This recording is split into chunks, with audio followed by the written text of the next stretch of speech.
Il-mexxija taż-żewġ pajjiżi li qed juru l-akbar impenn sabiex ikunu salvati l-ħajjiet fil-Baħar Mediterran iltaqgħu f'Ruma.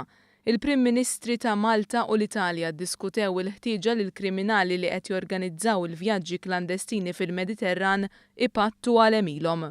Il nostro Paese non può consentire che si faccia commercio di vite umane come quello che sta avvenendo e noi li andremo a prendere, li prenderemo.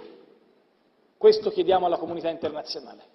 Chiediamo alla comunità internazionale di considerare una priorità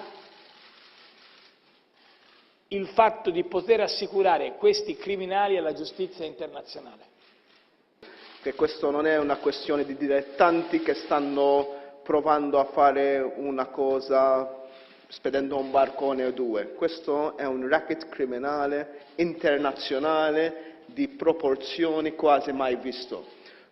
Għal darb'oħra il-Prim Ministru Malti reġa' kien jibes f'diskorsu għalih dak li qed jiġri fil-Baħar Mediterran huwa fl-istess livell ta' ġenoċidju.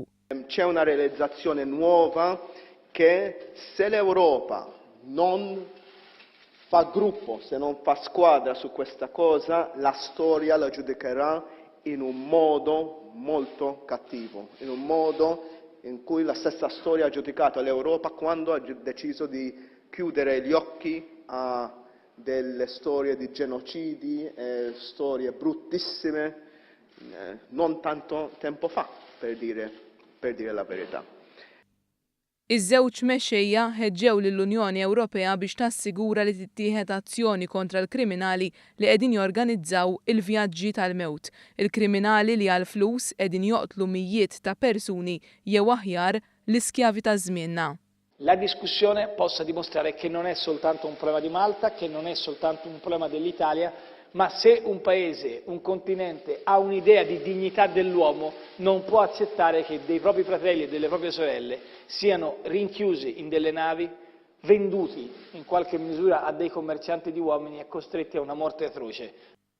Min-naħa tiegħu Renzi kellu kliem ta' tifħir għal kollaborazzjoni ma' pajjiżna.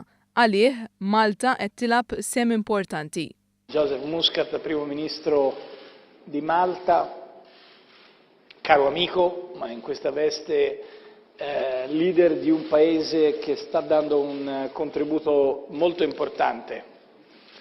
Un piccolo paese, Malta, ma con un grande cuore.